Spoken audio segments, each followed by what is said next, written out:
तदा दृष्टो स्वरूपेवस्थानम। महर्षि पतंजलि कहते हैं कि फिर दृष्टा शांत हो जाता है। प्रशांत वाहिता संस्कारात, फिर कोई संस्कार ऐसा नहीं रहता कि दुख रहे, भ्रम रहे, भय रहे। फिर वो कोई उद्वेग नहीं रहता, किसी प्रकार की पीड़ा नहीं रहती, दुख नहीं रहता। और चूंकि दुख है, शास्त्र कहते हैं आत्यांतिक दुख की निवृत्ति के लिए ही तो सारे प्रयत्न हैं। हमारे प्रयत्न किस लिए हैं? कि दुख न रहे। जन्म मृत्यु जरा व्याधि दुख दोषानुदर्शनम। जन्म और मृत्यु के बीच में दुख ही दुख तो है। जीव जब जन्म लेता है, बालक जब जन्म लेता है तो रोता है, इसका अर्थ कोई दुख है। जन्म देने वाली माता भी पीड़ित है प्रसव की पीड़ा में, इसका अर्थ है कोई दुख तो है जन्म देने में, जन्म लेने में। दुख दोषानुदर्शनम, अनुदर्शनम। एक बार दर्शन तो करें, हम विचार तो करें कि जगत में दुख है। इसलिए इस दुख की निवृत्ति के लिए, सुख प्राप्ति के लिए, आनंद हमारा अनुभव बने, जीवन में पूर्णता मिले, कोई अभाव न रहे, इसीलिए सारे साधन हैं। इसीलिए सभी साधन हैं।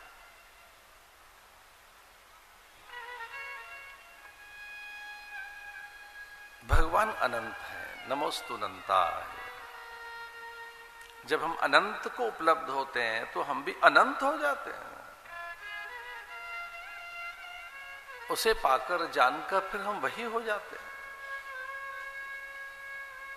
स्वरूप के बोध के बाद, अपने सत्य को अनुभव करने के बाद फिर वही तो हो जाते हैं हम।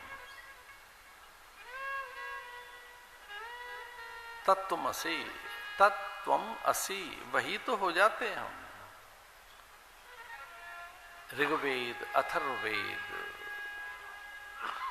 यजुर्वेद, सामवेद, उनके महावाक्य इसी प्रकार के हैं। अहम ब्रह्मास्मि, तत्त्वमसि, प्रज्ञानम ब्रह्म, आयमात्मा ब्रह्म।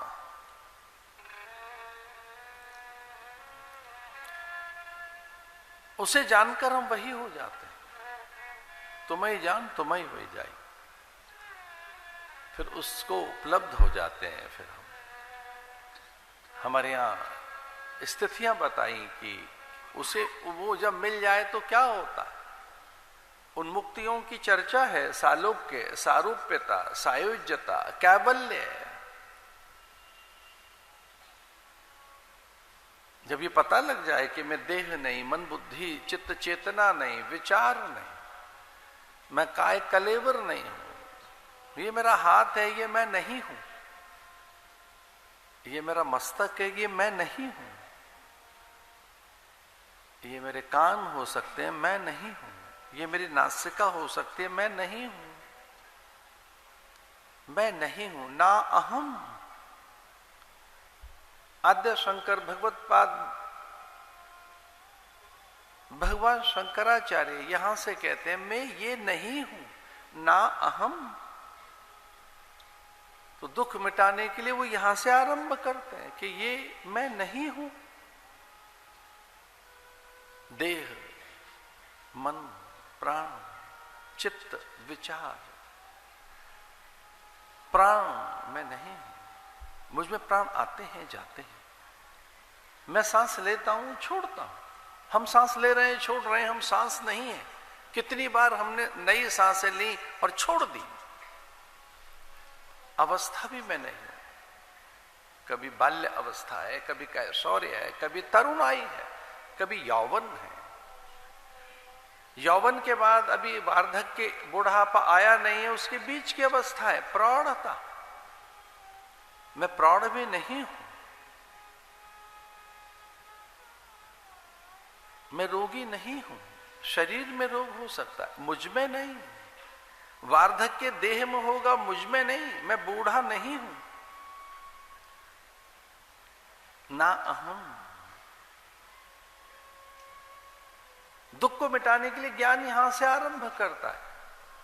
ना अहम, फिर मैं क्या हूं? चिदानंद रूप शिवोहम शिवोहम।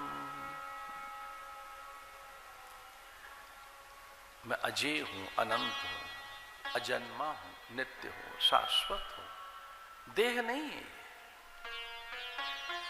देह में विकार है, देह मिटती है, देह में परिवर्तन, मुझ में परिवर्तन नहीं। इस जगत में परिवर्तन है, जगत परिवर्तनशील है, मैं परिवर्तनशील नहीं हूं। मुझ में कोई परिवर्तन या बदलाव नहीं है। ज्ञान से ये जान लेने के बाद फिर दुख कहां? ज्ञाते तत्व का संसार, ज्ञाते तत्व का संसार, फिर संसार रहता कहां है? या कि भक्ति में भी हम जब भगवान के हो जाते हैं तब उनका ऐश्वर्य, माधुर्य, सौंदर्य, उनकी अनंतता, वे अनंत हैं, उस अनंत के भी हम अधिकारी बन जाते हैं। फिर भय कैसा?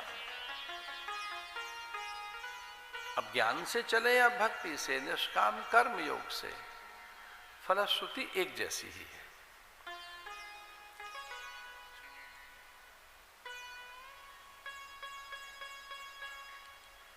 आध्यात्मिक साधनों में भ्रम भय निवृत्ति के लिए बड़े साधन बताएं, पर सनातन संस्कृति में उत्तम कोटि का साधन श्रवण है।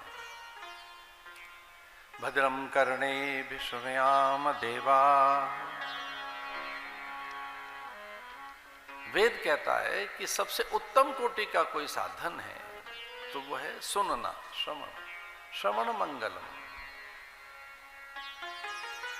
भद्रम कर्णेभिः शृणुयाम देवा। शास्त्र कहता है कि कुछ अच्छा सुनो। वेद का आदेश है कि पहले श्रवण कीजिए, श्रुति का आदेश ही है कि पहले सुनो। माता पिता की, गुरु की, आचार्यों की, संत सत्पुरुषों की, विज्ञ पुरुषों की, उनकी जो ब्रह्मोपलब्ध है, सत्योपलब्ध है, उनकी